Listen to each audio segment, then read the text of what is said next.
Hello ನಮಸ್ತೆ students, welcome back to anti clock coaching academy. ನಾನು Nikhilesh, anti clock coaching ಅಕಾಡೆಮಿಯಿಂದ. Students, ಈ video related to P U C. ಯಾರ್ಯಾರು ಇವಾಗ second P U ಸಿಯಲ್ಲಿ ಓದ್ತಾ ಇದ್ದೀರಾ ಅವರಿಗೆ ಈ ವಿಡಿಯೋ ರಿಲೇಟೆಡ್ ಆಗಿದೆ. ಏನಿಲ್ಲ, ಸಿಂಪಲ್ ಟೈಮ್ ಟೇಬಲನ್ನು ರಿಲೀಸ್ ಮಾಡಿದ್ದಾರೆ. ಸೊ ಈ ವರ್ಷ ಸ್ವಲ್ಪ ಬೇಗನೆ ಸ್ಟಾರ್ಟ್ ಮಾಡಿದಾಗಿದೆ, ಯಾಕಂದರೆ ಮಾರ್ಚ್ನ ಫಸ್ಟಿಂದನೇ ಸ್ಟಾರ್ಟ್ ಮಾಡ್ತಾ ಇದ್ದಾರೆ. ಸೊ ಮೇ ಬಿ ಅವರ ಮೈಂಡಲ್ಲಿ ಬೇರೆ ಐಡಿಯಾ ಇರ್ಬೋದೇನೋ. ಯಾಕಂತ ಕೇಳಿದರೆ ಆದಷ್ಟು ಬೇಗ ಬೋರ್ಡ್ ಎಕ್ಸಾಮನ್ನು ಕಂಪ್ಲೀಟ್ ಮಾಡಿದರೆ ಸಿ ಇ ಟಿಗೂ ಕೂಡ ಒಂದು ಸ್ವಲ್ಪ ಟೈಮ್ ಸಿಗ್ಬೋದು ಇನ್ ಬಿಟ್ವೀನು. ಯಾರ್ಯಾರು ಕಾಂಪಿಟೇಟಿವ್ ಎಕ್ಸಾಮನ್ನು ಬರೀತೀರಾ ಸೈನ್ಸ್ ಸ್ಟೂಡೆಂಟ್ಸ್ಗಳು ಅವರಿಗೆ, ಮತ್ತು ಬೇರೆ ಕಾಂಪಿಟೇಟಿವ್ ಎಕ್ಸಾಮ್ಸಿಗೂ ಕೂಡ ಟೈಮ್ ಸಿಗ್ಬೋದು ಅನ್ನೋ ರೀಸನಿಂದ ನನ್ನ ಪ್ರಕಾರ 1/3/2025ಗೆ ಸ್ಟಾರ್ಟ್ ಮಾಡ್ತಾ ಇದ್ದಾರೆ. And in between every year ಏನಾಗುತ್ತೆ ಅಂತ ಕೇಳಿದರೆ ಸಿ ಇ ಟಿಗೆ, ಅಂದರೆ ನಿಮ್ಮ ಬೋರ್ಡ್ ಎಕ್ಸಾಮ್ ಮತ್ತು C E T in between ಏನಿಲ್ಲ ಅಂತ ಹೇಳಿದ್ರು every year almost 30 to 40 days time ಸಿಗ್ತಾ ಇದ್ದಿತ್ತು. ಲಾಸ್ಟ್ ಇಯರ್ ಜಾಸ್ತಿ ಟೈಮ್ ಕೊಡಲಿಲ್ಲ, 20 ಡೇಸ್ ಮಾತ್ರ ಕೊಟ್ಟಿದ್ದರು. ಬಟ್ ಈ ವರ್ಷ ಸ್ವಲ್ಪ ಜಾಸ್ತಿ ಟೈಮ್ ಕೊಡ್ಬೋದು. ಆರ್ ಎಲ್ಸು ಇನ್ನೊಂದು ಏನು ಅಂತ ಕೇಳಿದರೆ ಇದು exam 1. So there are 3 exams ಅಲ್ವಾ, ನಿಮಗೆ ಬೋರ್ಡ್ ಎಕ್ಸಾಮ್ 3 ಅಂತ ಇದೆ, ಇಂಪ್ರೂವ್ಮೆಂಟ್ ಎಕ್ಸಾಮ್ ಅಂತ. ಸೊ ಈಗ ಫಸ್ಟ್ ಎಕ್ಸಾಮ್ ಆದ ಇಮಿಡಿಯೇಟಾಗಿ ಸೆಕೆಂಡ್ ಎಕ್ಸಾಮ್ ಮಾಡಲಿಕ್ಕೆ ಆಗೋದಿಲ್ಲ.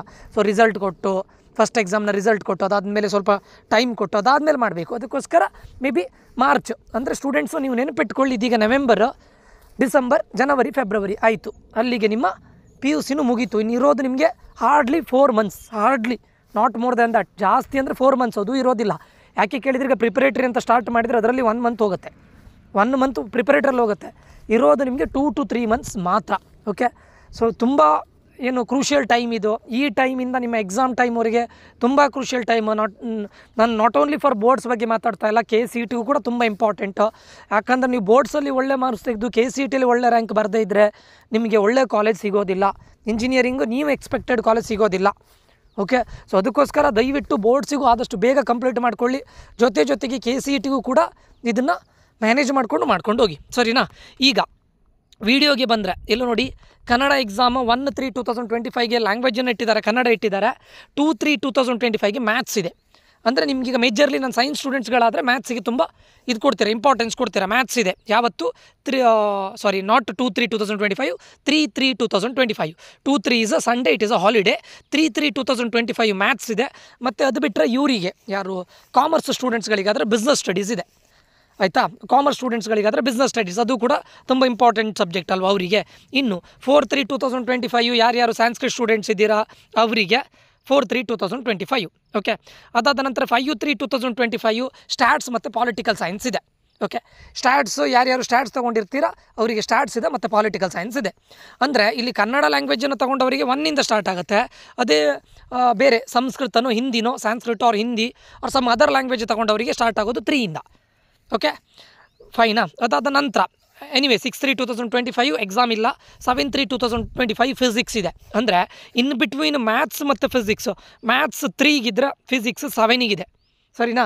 ಅದರಲ್ಲಿ ಸ್ಟ್ಯಾಟ್ಸ್ ಇದೆ, ನಾನು ಇಲ್ಲ ಅಂತ ಹೇಳ್ತಾ ಇಲ್ಲ. ಬೇರೆ ಕಂಪ್ಯೂಟರ್ ಸೈನ್ಸ್, ಬಯಾಲಜಿ, ಎಲೆಕ್ಟ್ರಾನಿಕ್ಸ್ ಸ್ಟೂಡೆಂಟ್ಸ್ಗಳಿಗೆ ಅದಿಷ್ಟು ದಿನ ಯಾವುದಕ್ಕೆ ನಿಮಗೆ ಸಿಗುತ್ತೆ, ಫಿಸಿಕ್ಸ್ ಸಿಗುತ್ತೆ. ಎಲ್ಲಿಂದ? ಮ್ಯಾಥ್ಸಿಂದ. 3 ಬಿಟ್ಟರೆ 4, 5, 6 3 ಡೇಸು ನಿಮಗೆ ಟೈಮ್ ಸಿಗುತ್ತೆ ಯಾವುದಕ್ಕೆ, ಫಿಸಿಕ್ಸ್ ಓದಲಿಕ್ಕೆ. ಯಾರಿಗೆ computer science, electronics and biology ತೊಗೊಂಡವರಿಗೆ. ಅದೇ ಸ್ಟಾರ್ಟ್ಸ್ ಅವರಿಗಾದರೆ ಮಧ್ಯೆ ಒಂದು ಎಕ್ಸಾಮ್ ಇರುತ್ತೆ. ಅದಾದಮೇಲೆ 8/3/2025 ಹಿಂದಿ ಬರುತ್ತೆ. ದೆನ್ 10/3/2025 ಅದು ಅಕೌಂಟೆನ್ಸಿ, ಇವ್ರಿಗೆ ಬೇಡ. 12/3/2025 ಕೆಮಿಸ್ಟ್ರಿ ಬರುತ್ತೆ. ಅಂದರೆ ಫಿಸಿಕ್ಸ್ ಮತ್ತು ಕೆಮಿಸ್ಟ್ರಿ ಬಿಟ್ವೀನಲ್ಲಿ ಎಷ್ಟು ಟೈಮ್ ಸಿಗುತ್ತೆ ಅಂತ ಕೇಳಿದರೆ ಫಿಸಿಕ್ಸ್ 7ಗೆ 8, 9, 10, 11 4 ಡೇಸ್ ಸಿಗುತ್ತೆ. ಓಕೆ, ಅದರಲ್ಲಿ ಇನ್ನು ಬಿಟ್ವೀನ್ ಯಾರಿಗೆ ಕೇಳಿದ್ರೆ ಯಾರ್ಯಾರು ಹಿಂದಿ ಲ್ಯಾಂಗ್ವೇಜನ್ನು ತೊಗೊಂಡಿದ್ದೀರಾ ಅಲ್ಲಿ ಮಧ್ಯ ಅವ್ರಿಗೊಂದು ಎಕ್ಸಾಮ್ ಇರುತ್ತೆ. ಅದು ಬಿಟ್ಟರೆ ಬೇರೆ ಲ್ಯಾಂಗ್ವೇಜ್ ತೊಗೊಂಡವರಿಗೆ, ಕನ್ನಡ, ಸಾಂಸ್ಕ್ರಿಟ್ ಅವ್ರಿಗೆ ತೊಗೊಂಡವ್ರಿಗೆ ಕಂಪ್ಲೀಟ್ಲಿ 4 ಡೇಸ್ ಸಿಗುತ್ತೆ ಫಾರ್ ಕೆಮಿಸ್ಟ್ರಿ. ಆಯಿತಾ? ಅದಾದರೆ ಇದಿಷ್ಟ ಆದರೆ ನಿಮ್ಮದು ಆಲ್ಮೋಸ್ಟ್ ಕೋರ್ ಸಬ್ಜೆಕ್ಟ್ಗಳು ಆಯಿತು. ಆಯಿತಾ? ಇನ್ನು ಇಂಪಾರ್ಟೆಂಟ್ ಸಬ್ಜೆಕ್ಟ್ಗಳು ಯಾರಿಗೆ, ಬಯಾಲಜಿ ಅವರಿಗೆ ಬಯಾಲಜಿ ಒಂದು ಇಂಪಾರ್ಟೆಂಟ್ ಆಗುತ್ತೆ. ಅದು ಯಾವತ್ತಿರುತ್ತೆ ಅಂತ ಕೇಳಿದರೆ ನಿಮಗೆ 17/3/2025, ಸರಿನಾ? ಅದು ಬಿಟ್ಟರೆ ಮತ್ತೆ ಯಾರು ಕಂಪ್ಯೂಟರ್ ಸೈನ್ಸ್ ಅವರಿಗೆ 18/3/2025.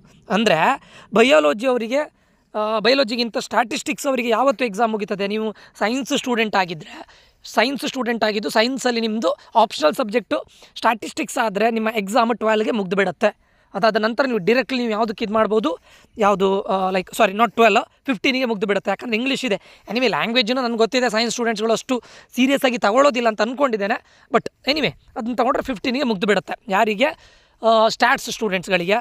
ಮತ್ತು ಎಲೆಕ್ಟ್ರಾನಿಕ್ಸ್ ಸ್ಟೂಡೆಂಟ್ಸ್ಗಳಿಗೆ ಎಲೆಕ್ಟ್ರಾನಿಕ್ಸು ಇಲ್ಲ, ಎಲೆಕ್ಟ್ರಾನಿಕ್ಸು ಮತ್ತು ಕಂಪ್ಯೂಟರ್ ಸೈನ್ಸ್ ಸ್ಟೂಡೆಂಟ್ಸ್ಗಳಿಗೆ 18 ಮುಗೀತದೆ, ಬಯಾಲಜಿ ಸ್ಟೂಡೆಂಟ್ಸ್ಗಳಿಗೆ 17 ಎಕ್ಸಾಮ್ ಮುಗೀತದೆ. ಇದಾದ ಇಮಿಡಿಯೇಟಾಗಿ ನೀವು ಯಾವುದಕ್ಕೆ ಪ್ರಿಪೇರ್ ಆಗಬೇಕು ಅಂತ ಕೇಳಿದರೆ ಸೈನ್ಸ್ ಸ್ಟೂಡೆಂಟ್ಸ್ಗಳಾಗಿದ್ದರೆ CETಗೆ ಪ್ರಿಪೇರ್ ಆಗಲೇಬೇಕು. This is the major change ಅಂತ ಹೇಳಿದ್ರೆ ನಿಮ್ಮ ಎಲ್ಲದನ್ನು ಡಿಸೈಡ್ ಮಾಡುವಂಥ ಫ್ಯಾಕ್ಟರ್ ಯಾವುದು ಅಂತ ಕೇಳಿದರೆ CET. ನೀವು ಅದಕ್ಕೆ ಕಂಪ್ಲೀಟ್ಲಿ ಪ್ರಿಪೇರ್ ಆಗಲೇಬೇಕು. ಅಟ್ಲೀಸ್ಟ್ ಒಂದು 20 to 30 ಡೇಸ್ ಕೊಡ್ತಾರೆ. ಪ್ರೀವಿಯಸ್ ಇಯರ್ 20 ಡೇಸ್ ಕೊಟ್ಟಿದ್ದರು, ಅದರ ಪ್ರೀವಿಯಸ್ ಇಯರ್ ಅರೌಂಡ್ 40-45 ಡೇಸ್ ಕೊಟ್ಟಿದ್ದರು, ಆಯಿತಾ. ಬಟ್ ನನ್ನ ಪ್ರಕಾರ ಮಿನಿಮಮ್ ಒಂದು 1 ಮಂತ್ ಕೊಡ್ಬೋದು ಅಂತ ಅಂದ್ಕೊಳ್ತೇನೆ, ಗ್ಯಾರಂಟಿ ಕೊಡ್ತಾರೆ. ಬಟ್ ದಯವಿಟ್ಟು ಅದಾದ ನಂತರ ಇಮ್ಮಿಡಿಯೇಟಾಗಿ CET ಸ್ಟಾರ್ಟ್ ಮಾಡಬೇಕಿಲ್ಲ. ಬೋರ್ಡ್ ಎಕ್ಸಾಮ್ ಆಗಿದೆ, ನಾನು ಚಿಲ್ ಮಾಡಬೇಕು ಅದೆಲ್ಲ ಇಲ್ಲ.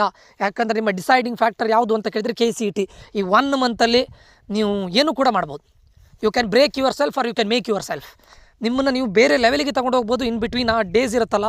ಯಾಕಂದರೆ ಆ ಫೇಸಲ್ಲಿ ನಿಮಗೆ ಎಲ್ಲದು, ಯಾಕಂದರೆ ತುಂಬ ಟೈಮ್ ಇರುತ್ತೆ, ನೀವು ಓದಿದ್ದನ್ನು ಅಬ್ಸಾರ್ಬ್ ಮಾಡುವಂಥ ಇದು ಜಾಸ್ತಿ ಇರುತ್ತೆ, ನಿಮಗೆ ಮೈಂಡಿಗೆ ಹೋಗುವಂಥ ಇದು ಜಾಸ್ತಿ ಇರುತ್ತೆ. ಯಾಕಂದರೆ ನಿಮ್ಗೆ ಗೊತ್ತಿರುತ್ತೆ ಇನ್ನಿರೋದು 1 ತಿಂಗಳು ನಾನು ಓದಲೇಬೇಕು 1 ಮಂತಲ್ಲಿ ಅಂತೇಳಿ ತುಂಬ ಇರುತ್ತೆ. ಸೊ ಆವಾಗ ಓದ್ಕೊಳ್ಬೇಕು, ವೆರಿ ಇಂಪಾರ್ಟೆಂಟ್. ಆ್ಯಂಡ್ ಎಲ್ರಿಗೂ ಹೇಳೋದು, ಸರ್ ನಾನು ಏನು ಹೇಳ್ತಾರೆ ಎಕ್ಸಾಮ್ 1ನಲ್ಲಿ ಇದಕ್ಕೆ ಪ್ರಿಪೇರ್ ಆಗ್ತೇನೆ, ಇದಿಷ್ಟುಗೆ ಮೇಯ್ನ್ ಕಾನ್ಸಂಟ್ರೇಟ್ ಮಾಡ್ತೇನೆ, ಉಳಿದ 2ಕ್ಕೆ ಕಾನ್ಸಂಟ್ರೇಟ್ ಮಾಡೋದಿಲ್ಲ, ಅದನ್ನು ಎಕ್ಸಾಮ್ 2ಅಲ್ಲಿ ಬರಿತೇನೆ.